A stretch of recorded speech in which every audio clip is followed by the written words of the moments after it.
वन्देऽहं श्रीगुरुः श्रीयुतपदकमलं श्रीगुरून् वैष्णवांश्च श्रीरूपं साग्रजातं सहगणरघुनाथान्वितं तं सजीवं साद्वैतं सावधूतं परिजनसहितं श्रीकृष्णचैतन्यदेवं श्रीराधाकृष्णपादान् सहगणललिता श्रीविशाखान्वितांश्च यस्य प्रसादात् भगवत्प्रसादो यस्या प्रसादान्न गतिः कुतोऽपि ध्यायामस्तु मंस्तस्य यशस्त्रिसन्ध्यां वन्दे गुरोः श्रीचरणारविन्दं नमो महावदान्याय कृष्णप्रेमप्रदायते कृष्णाय कृष्णचैतन्य नाम्ने गौरत्विषे नमः। हे कृष्ण करुणा सिंधु दीनबंधो जगत्पते गोपेश गोपिकाकांत राधाकांत नमोस्तुते तप्त कांचन गौरांगी राधे वृंदावनेश्वरी वृषभानुसुते देवी त्वं नमामि हरिप्रिये। जय रूप सनातन भट्ट रघुनाथ श्री जीव गोपाल भट्ट दास रघुनाथ ए जय गोसाईर कोरी चरण बंदन जहाँ होइते विघ्ननाश अभीष्ट पूरण वांछा कल्पतरुभ्यश्च कृपा सिंधुभ्येव च पतितानां पावनेभ्यो वैष्णवेभ्यो नमो नमः। जय जय श्री राधे श्याम। एक बार फिर से हम लोग श्रीमन महाप्रभु की, श्री चैतन्य महाप्रभु की सुगंभीर गंभीरा लीला पर चर्चा करने के लिए एकत्र हुए हैं। मेरे प्यारे श्री गुरुदेव के अनुगत्य में हम इस सुगंभीर लीला का आस्वादन कर रहे हैं। गंभीरा में गौर, गंभीरा की गुप्त निधि श्री कृष्ण चैतन्य महाप्रभु, हमारे प्यारे भाव निधि श्री गौरहरि, इनके भावों को समझना बहुत कठिन है, क्योंकि एक तो महाभाव को समझ पाना बहुत ही मुश्किल है, और ऊपर से ये महाभाव जब सुदूर प्रवास में मोहनाख्या महाभाव का रूप धारण कर रहा है, तब तो ये बहुत ही दुर्गम है, बुद्धि के परे है, अचिंत्य है। हमने जाना कि मोहनाख्या महाभाव श्री राधा रानी की संपत्ति है। श्याम सुंदर ने जब लीला प्रकट की, माथुर प्रवास की, तब किशोरी जी को उनके विरह में जिस प्रकार की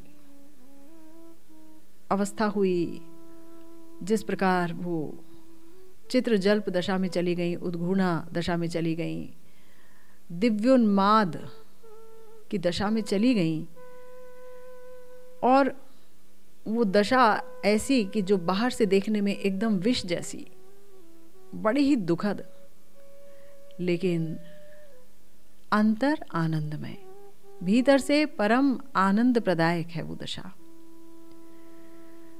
तो ऐसी ही भाव वैचित्र्य का आस्वादन किशोरी जी ने किया।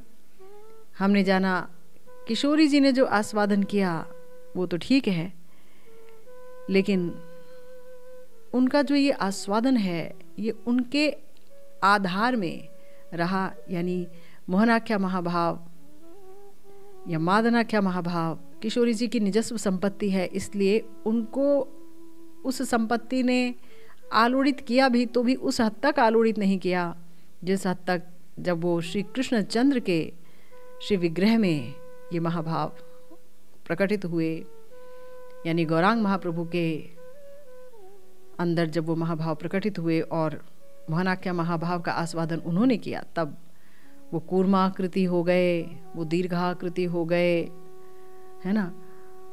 क्षणे अंग फूले, क्षणे क्षीण हुए। हमने समस्त अवस्थाओं के बारे में जाना, किस तरह से उनके रोमकूप से रक्त की धारा बहने लगती, किस तरह से उनकी दंतावली हिलने लगती, लगता कि अभी गिर जाएंगे, किस तरह से उनके जो पुलक हैं वो कदम्ब के रेशे की तरह सख्त हो जाते। तो इस तरह से हमने बहुत कुछ जाना। आंखों से आंसू ऐसे जैसे मानो जल यंत्र की धारा बह रही हो। तो इस तरह के जो विचित्र अनुभव हैं वो किशोरी जी के शरीर में प्रकट नहीं हुए, वो गौर सुंदर के शरीर में प्रकट हुए, है ना। और गौरांग महाप्रभु मोहनाख्या महाभाव में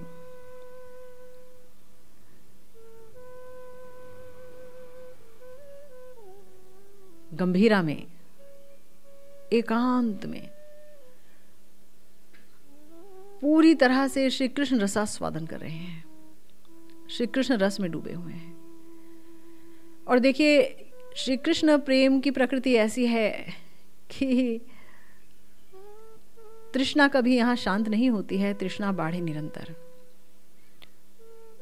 श्री कृष्ण प्रेम में श्री कृष्ण को आस्वादन करने की जो तृष्णा है, युगल का आस्वादन करने की, उनकी सेवा करने की और सेवा सुख को पाने की जो तृष्णा है, वो कभी भी कम नहीं होती है। जितना इसमें कोई प्रवेश करेगा उतना ही वो और तृषित हो जाएगा।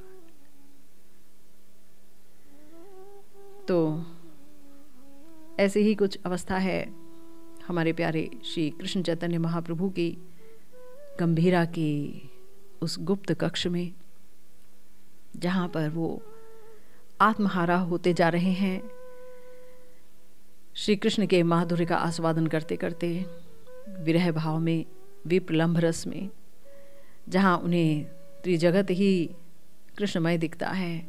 और कभी कभी ऐसा भी लगता है कि मैं कितना दूर हूँ श्री कृष्ण से। इसीलिए श्री चैतन्य चरितामृत के मध्य लीला के द्वितीय परिच्छेद में हमारे प्यारे आचार्य श्री कृष्णदास कविराज गोस्वामी जी ने बहुत ही सुंदर तरीके से इस मोहनाख्या महाभाव का वर्णन किया है, जो श्रीमन महाप्रभु के श्री विग्रह पर प्रकटित हुए, जहां हमारे श्री चैतन्य महाप्रभु कह रहे हैं, श्री कृष्ण रूपादि निषेवणम बिना व्यर्थानि में अहान्य किलेन्द्रियाण्यलम पाषाण शुष्केन्धन भार काण्य हो विभर्मी वातानी कथम हतत्रपः। बहुत लाचार महसूस कर रहे हैं गौरहरि स्वयं को। जितना आस्वादन कर रहे हैं उतनी ही अतृप्ति बढ़ रही है। भक्त भाव में आए हैं। सबसे बड़े भक्त तो किशोरी जी हैं, क्योंकि जिसका जितना प्रेम वो उतना ही बड़ा भक्त होता है। प्रेम भक्ति की रीति यही है। और जिसका जितना प्रेम वो उतना ही श्री कृष्ण का माधुर्य आस्वादन कर सकता है। प्रेम के बिना श्री कृष्ण का माधुर्य आस्वादन करने का अन्य कोई उपाय नहीं। ना कोई शास्त्र पढ़ करके उनके माधुर्य का आस्वादन कर सकता है, ना कोई तर्क वितर्क कुतर्क करके। सिर्फ एक ही रास्ता है और वो है प्रेम। किशोरी जी के पास है मादनाख्या महाभाव प्रेम, मोहनाख्या महाभाव प्रेम, जिसको उधार लेकर के आए हैं भगवान श्री कृष्ण, और उनका स्वरूप हो गया है गौरांग महाप्रभु का। तो भरपूर आस्वादन है, तथापि बहुत तृषित हैं। कह रहे हैं कि हाय हाय, श्री कृष्ण के रूप आदि निषेवण बिना, यानी उसका आस्वादन किए बगैर मेरे समस्त दिन, मेरी समस्त इंद्रियां पूरी तरह से व्यर्थ हैं। हाय, निर्लज्ज होकर पत्थर और सूखी लकड़ी रूपी ईंधन का जो भार है, मानो ये मेरी इंद्रियां ऐसा ही भार हो गई हूं। अगर कोई व्यक्ति पत्थर को ढोता रहे दिन रात, तो पत्थर से क्या निकलने वाला है? या फिर लकड़ियों को ही ढोता रहे तो क्या दे देंगी लकड़ियां? दिन भर ढो रहा है, कोई रस नहीं है, सूखी लकड़ियां, कोई रस नहीं है, भारी भारी पत्थर। तो ये मेरी इंद्रियां भार लगने लगी हैं मुझे, भार। क्यों? क्योंकि इन इंद्रियों की सार्थकता है तभी जब ये मुझे श्री कृष्ण रूप आदि का आस्वादन कराएं, इसके बिना इन इंद्रियों का कोई काम नहीं है मेरे शरीर पर। श्रीमन महाप्रभु बहुत बड़ी बात कह गए, विषाद नामक भाव में आविष्ट हो गए हैं, है ना। ब्रज के गोविंद हैं, दिव्योन्माद जो कि उनकी संपत्ति नहीं है, तथापि दिव्योन्माद का आस्वादन कर रहे हैं।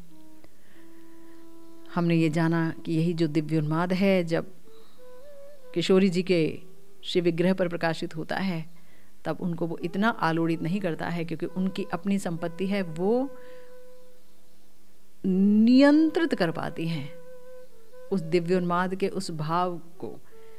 उनके अंदर वो आलोड़ित रहता है, लेकिन तो भी उनके अंदर इतनी विकृति नहीं आती, उनके चेहरे पर या उनके श्री विग्रह पर बहुत अधिक विकृति नहीं आती। पर श्रीमन महाप्रभु की दशा अलग है।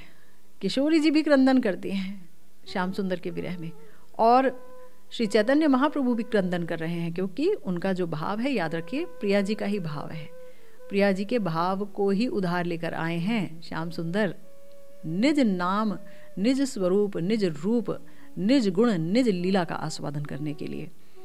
लेकिन जब वो क्रंदन करते हैं तो जल यंत्र धारा जैनो बहे अश्रु जल, आस पास लोग जब तो भीज लो शकल, है ना, पिचकारी की तरह उनके आंसू छूटते हैं, और जितने भी लोग आसपास के हैं सब भीग जाते हैं। ये देखिए, ऐसे अनुभव सुने नहीं गए कहीं भी। वर्णन आया, हमारे श्री कविराज गोस्वामी पाद कहते हैं, दुई नेत्र भरी अश्रु बहे अपार, समुद्रे मिलिलो जैनो गंगा जमुना धार। दोनों नेत्रों से ऐसे आंसू बहते हैं गौर सुंदर के कृष्ण विरह में कि मानो समुद्र में गंगा और यमुना की धार तेजी से चल करके मिल रही हो, ऐसी अवस्था हो जाती है। प्रिया जी में जो है इस तरह की बात सुनी नहीं जाती है। तो अगर कोई सच में जानना चाहता है कि दिव्योन्माद की क्या क्रिया है, किस प्रकार का ये भाव है, इसका सामर्थ्य क्या है, आकर्षण विकर्षण किस प्रकार से इस दिव्योन्माद में होता है, तो उसे श्रीमन महाप्रभु की इस गंभीरा लीला का ही आस्वादन करना होगा।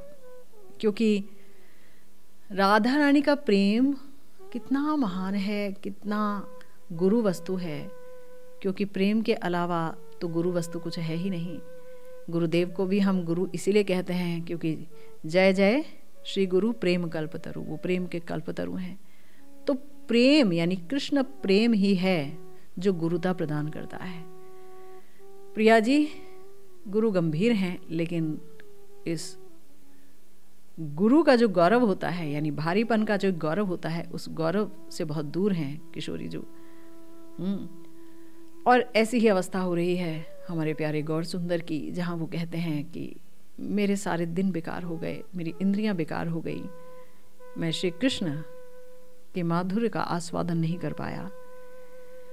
लेकिन अब सवाल ये उठता है, हमारे गुरुदेव कह रहे हैं, क्योंकि मेरे प्यारे गुरुदेव के अनुगत्य में हम श्री गौरहरि की सुगंभीर गंभीरा लीला का आस्वादन करते चले आ रहे हैं इतने दिनों से। क्योंकि अगर वो हमारा मार्गदर्शन नहीं करेंगे तो हम कभी भी इस आस्वादन का एक बिंदु भी नहीं ले पाएंगे। तो गुरुदेव कह रहे हैं कि भाई ये बात कह तो दी कि श्रीमन महाप्रभु के दिव्योन्माद लीला का आस्वादन करना होगा, पर आस्वादन करेगा कौन? कौन आस्वादन करेगा? वर्णन और इस आस्वादन का, इस लीला का वर्णन ही कौन कर सकता है? किसकी इतनी औकात? कविराज गोस्वामी की जो लेखनी है उसमें उन्होंने कहा, प्रभुर विरहोन्माद भाव गंभीर, बूझते न पारे के हो यद्यपि होय धीर। गुरुदेव ने बहुत सुंदर एक्सप्लेन किया है कि धीर व्यक्ति भी श्री गौरांग महाप्रभु की इस गंभीरा लीला की भाव वैचित्र्य को समझ नहीं पाएगा, चाहे वो कितना ही धीर हो। तो धीर किसे कहते हैं? गुरुदेव धीर के लक्षण बता रहे हैं कि जो परम शास्त्रज्ञ हैं, पहली बात, समस्त शास्त्रों को जानते हैं, शास्त्रों के मर्म को वो अच्छी तरह से जानते हैं, और जिनमें विवेक है, नैपुण्य है, विवेक है, जानते हैं कि जीवन का उद्देश्य क्या होना चाहिए, कैसे वहाँ पहुँचा जा सकता है, किस चीज़ का वर्जन करना चाहिए, किस चीज़ को अपनाना चाहिए, सब कुछ जानते हैं। और श्रीमद् भागवतम में ये भी बताया गया, जो श्री कृष्ण में अपने चित्त को मग्न रखते हैं वो है धीर। श्री कृष्ण के चरणों में अपने मन को लगाए रखते हैं, वे हैं धीर। इसका अर्थ ये कि जो श्री कृष्ण में मग्न चित्त हैं वो हैं धीर। ये है धीर व्यक्ति का स्वरूप लक्षण, है ना। किसी व्यक्ति के अंदर बहुत धैर्य है, उसे हम धीर नहीं कहेंगे। जो श्री कृष्ण में हमेशा अपने मन को लगाए रखते हैं वो हैं धीर। और तटस्थ लक्षण क्या है धीर व्यक्ति के, कि वो हैं विवेक निपुण और शास्त्रज्ञ, है ना।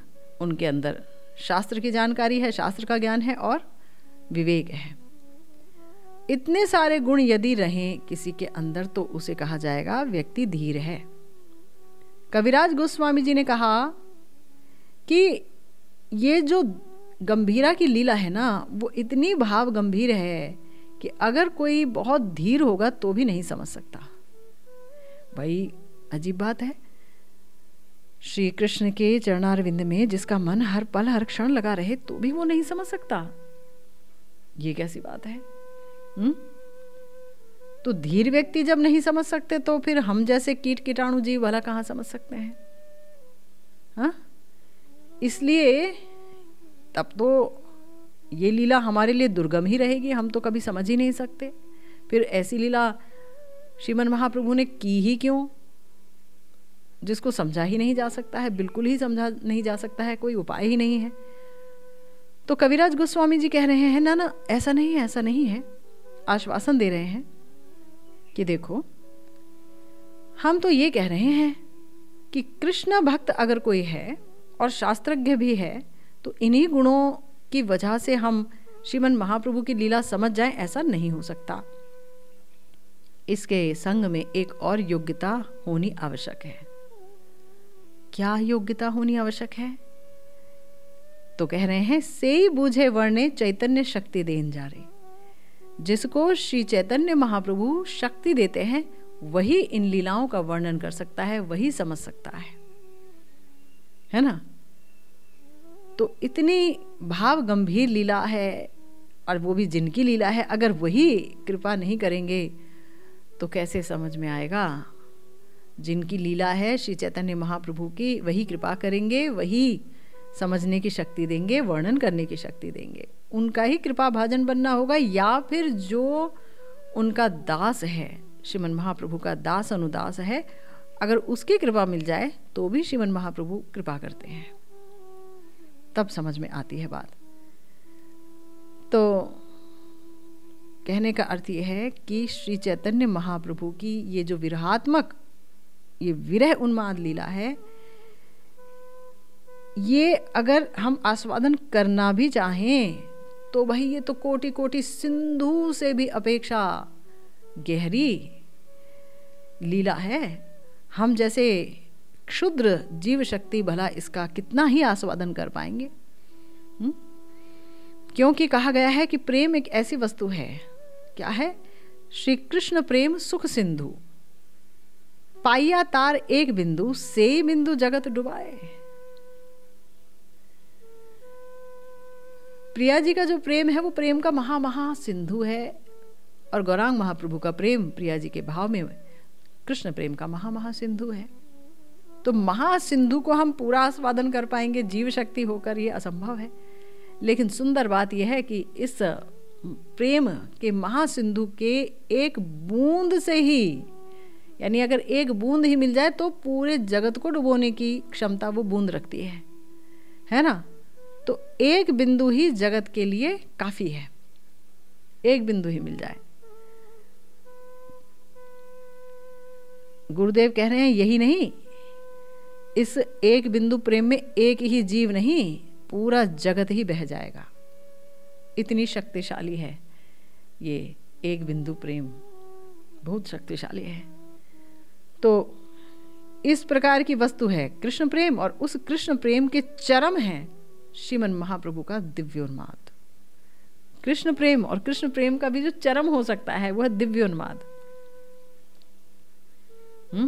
दिव्योन्माद। इसलिए इस लीला का वर्णन करने से पहले हमें श्री चैतन्य महाप्रभु के चरणों की शरण लेनी होगी, वर्णन करने से पहले, श्रवण करने से पहले, क्योंकि सुनकर भी व्यक्ति में रुचि जागृत ही नहीं होगी जब तक कि उनकी कृपा ना हो, है ना। अगर वो कृपा करेंगे और योग्यता दान करेंगे तब इस परम रहस्यमय लीला का थोड़ा आस्वादन हो सकता है। उनकी करुणा के अलावा इस वस्तु के आस्वादन करने की कोई भी अन्य उपाय नहीं है। करुणा ही एकमात्र उपाय है, गौरहरि की करुणा। तो अब आइए लीला की तरफ चलते हैं। बहुत बहुत गहरी रात है, रात गहरा चुकी है। उस गंभीरा के छोटे से कक्ष में राधा भाव में आविष्ट श्रीमन महाप्रभु विरहोन्माद दशा का, दिव्योन्माद दशा का आस्वादन कर रहे हैं। बाहर से लग रहा है कितने व्यथित हैं, कितने चिंतित हैं। हाहाकार चल रहा है निरंतर। एक तरफ स्वरूप दामोदर जी हैं और एक तरफ रामानंद राय जी हैं। बहुत गंभीर रात है और सारा जगत नींद की गोद में सोया हुआ है। लेकिन तो भी अगर कोई जगे हुए हैं तो वो हैं हमारे ये विरही सन्यासी शिरोमणि श्री चैतन्य महाप्रभु। उनके नयन में नींद नहीं है, और नींद आएगी ही कैसे आएगी नींद? क्योंकि विरह में जो 10 दशाएं होती हैं उसमें एक दशा है जागरण दशा।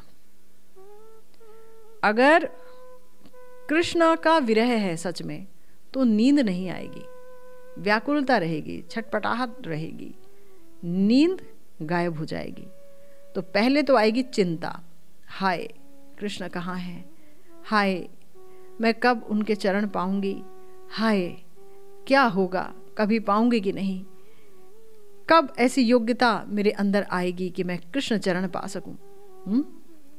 तो पहले चिंता आएगी, उसके बाद जागरण, यानी चिंता इतनी अधिक हो जाएगी कि नींद ही चली जाएगी, व्यक्ति जगता ही रह जाता है।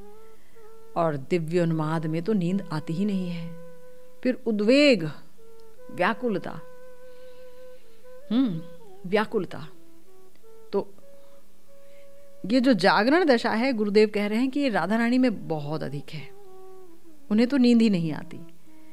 विरह तो 4 प्रकार के हैं ना। पहला पूर्व राग, यानी इस नरवत लीला में अभी श्री कृष्ण और राधा रानी ने एक दूसरे को देखा नहीं है। प्रिया जी ने श्याम सुंदर के बारे में सुना है, उनका नाम सुना है, या स्वप्न दर्शन किए एक बार, या चित्रपट पे दर्शन किए हैं।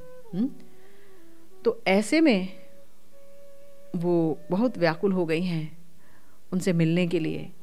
फिर उसके बाद मान, जब मिलन हो भी गया तो किसी ना किसी कारण से प्रिया जी के अंदर मान प्रकट हो गया, तब विरह हो गया। मान के कारण दोनों मिल नहीं पा रहे हैं।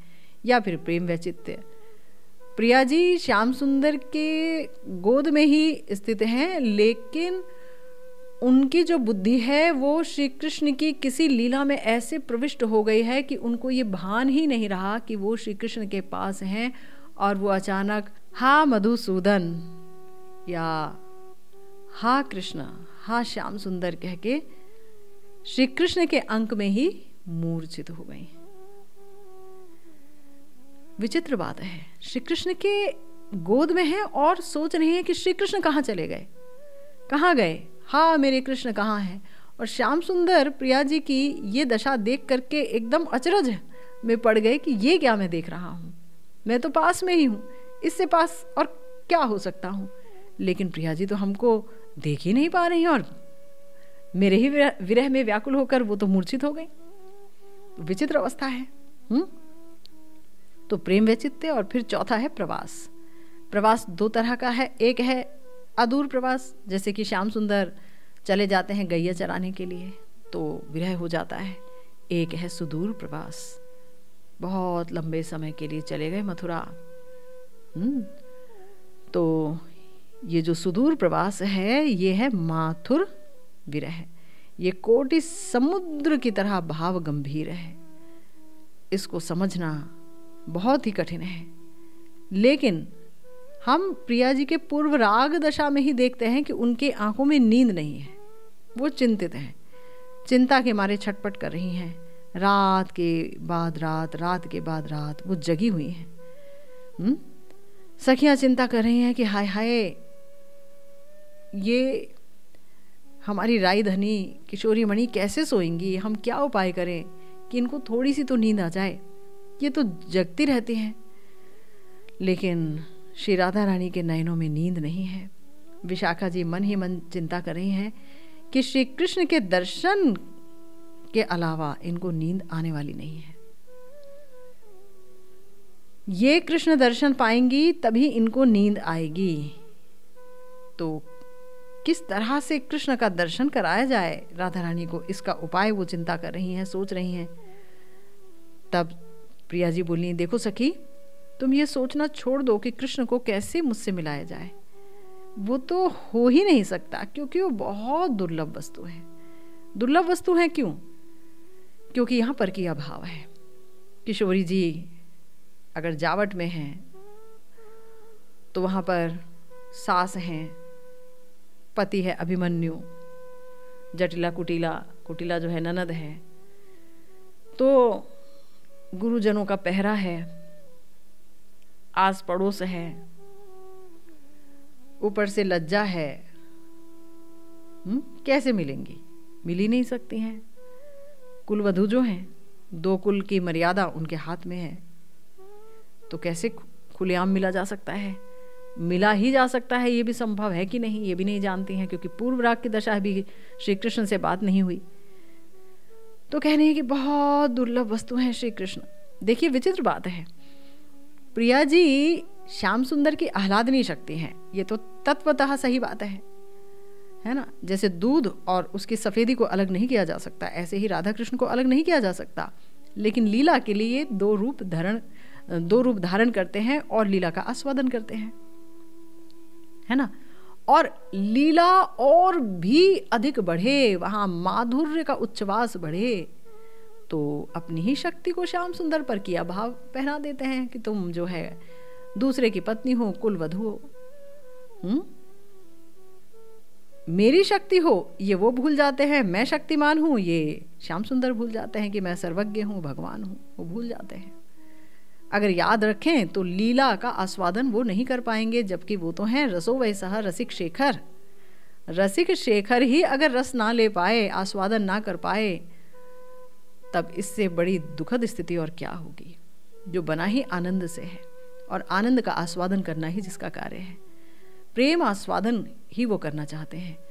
और ये प्रेम परकिया भाव में जब विभिन्न प्रकार के पहरों के बीच में ये प्रेम रहता है, प्रिया जी का प्रेम, तो अवस्था ऐसी हो जाती है कि जैसे किसी मत्त हाथी को बांध दिया जाए और वो अपने बंधन को तोड़ने के लिए जब प्रयास करता है तब पता चलता है भाई हाथी में कितना बल है। ऐसे ही जब परकिया भाव अभिमानी श्री किशोरी जी समस्त बंधन को तोड़ने का प्रयास करती हैं, देह कर्म, वेद धर्म, लोक धर्म, भय, लज्जा, कुल मर्यादा, आर्य धर्म, इन सब को जब वो हटाती हैं, तोड़ती हैं इस बंधन को, तब पता चलता है कि किशोरी जी का प्रेम कितना विशुद्धतम है, क्योंकि वो तोड़ती हैं इन समस्त मर्यादाओं को श्री कृष्ण को सुख देने के लिए। भक्ति और भजन का अर्थ ही है श्री कृष्ण को सुख देना, है ना।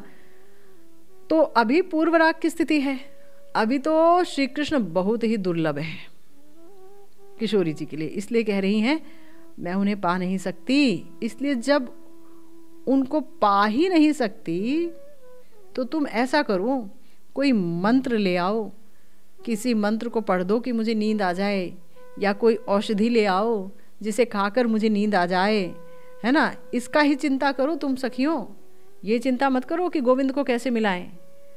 2 कुल की मर्यादा लेकर के मैं कैसे गोविंद से मिलूंगी।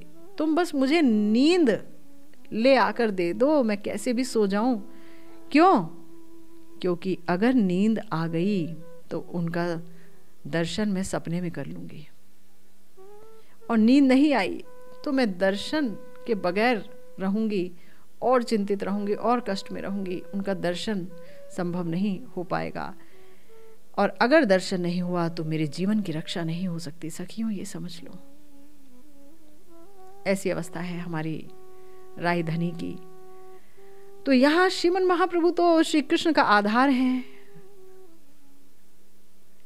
प्रिया जी की ही जब ऐसी अवस्था है और भगवान श्री कृष्ण ये सब उठा करके ले आए, प्रिया जी का महाभाव, वो भी मोहनाख्या महाभाव, तो उनको तो बिल्कुल ही नींद नहीं आ सकती, क्योंकि इतनी भारी वस्तु का भार वो तो वहन ही नहीं कर पाते हैं, है ना। उन्हें नींद नहीं आ सकती, जगे हुए हैं। और स्वरूप दामोदर तथा रामानंद राय रात के बाद रात, रात के बाद रात, प्रत्येक रात को उन्हें सांत्वना देते जा रहे हैं, ढाढ़स बंधा रहे हैं। हमारे श्रीपाद कृष्णदास कविराज गोस्वामी जी ने लिखा, दिने प्रभु नाना संगे होय अन्य मना, रात्रि काले बाढ़े प्रभुर विरह वेदना। देखिए, अगर श्रीमन महाप्रभु के इस गंभीरा लीला का आस्वादन नहीं किया ना, तो हम महाप्रभु को कभी समझ नहीं पाएंगे, है ना। हम उपासना की पद्धति ही नहीं समझ पाएंगे, समझ ही नहीं पाएंगे कि कृष्ण प्रेम क्या वस्तु है, नहीं समझ पाएंगे कि किस तरह से चिंतन करना होता है ना। एक भाव को लेकर, प्रिया जी की दासी के भाव को लेकर के चिंतन ही किस प्रकार से किया जाएगा। श्रीमन महाप्रभु ने अपने दृष्टांत से हमें सब कुछ सिखाया है। तो कविराज गोस्वामी पाद कह रहे हैं कि दिने प्रभु नाना संगे होय अन्य मना, क्योंकि दिन में तो गंभीरा में बहुत लोग आ जाते थे श्रीमन महाप्रभु से मिलने, तो अनेक लोगों से अनेक प्रकार की बातें करते करते श्री चैतन्य महाप्रभु जो है उनका समय कट जाया करता था, उनका ध्यान थोड़ा बट जाया करता था। लेकिन रात में जब कोई नहीं होता था तो श्रीमन महाप्रभु की विरह वेदना बहुत बढ़ जाया करती थी, बहुत। जैसे जैसे रात होती थी वैसे वैसे विरह वेदना बढ़ती चलती थी। रात गहराती जाती थी, विरह वेदना भी गहराती जाती थी। तब क्या होता था, रामानंदेर कृष्ण कथा स्वरूपेर गान, विरह वेदनाए प्रभुर राखे प्राण। रामानंद राय जी जो कृष्ण कथा कहते थे और स्वरूप जी जो गान करते थे, श्रीमन महाप्रभु के भाव को देखकर, उस भाव के अनुसार, तब कहीं जाकर श्री गौरहरि के प्राणों की रक्षा होती थी। वो भी क्यों ना, ये तो ललिता विशाखा है ना, दोनों के दोनों। तो जो ललिता विशाखा हैं वही तो जानती हैं प्रिया जी के भाव को, और कैसे उन्हें ढाढ़स बंधाया जाए, कैसे उन्हें सांत्वना दी जाए। तो इस विशाल विरह वेदना में उनके प्राण की रक्षा करते थे ये दोनों। अब सवाल उठता है कि साधक इस लीला का आस्वादन कैसे करेंगे, क्या तरीका है इस लीला के आस्वादन करने का। तो गुरुदेव ने बहुत सुंदर तरीका बताया है। श्रीमन महाप्रभु ने चाहा तो हम देखेंगे कि गुरुदेव कौन सा तरीका बता रहे हैं जिसका अनुशीलन करते हुए हम भी श्रीमन महाप्रभु की इस लीला को यत्किंचित समझ पाएं। इसी के साथ आज की ये भागवती कथा यहीं विश्राम लेती है। जय जय श्री राधे श्याम, श्री गुरु निताय गौर सीतानाथ प्रेमानंदे, हरि हरि बोल।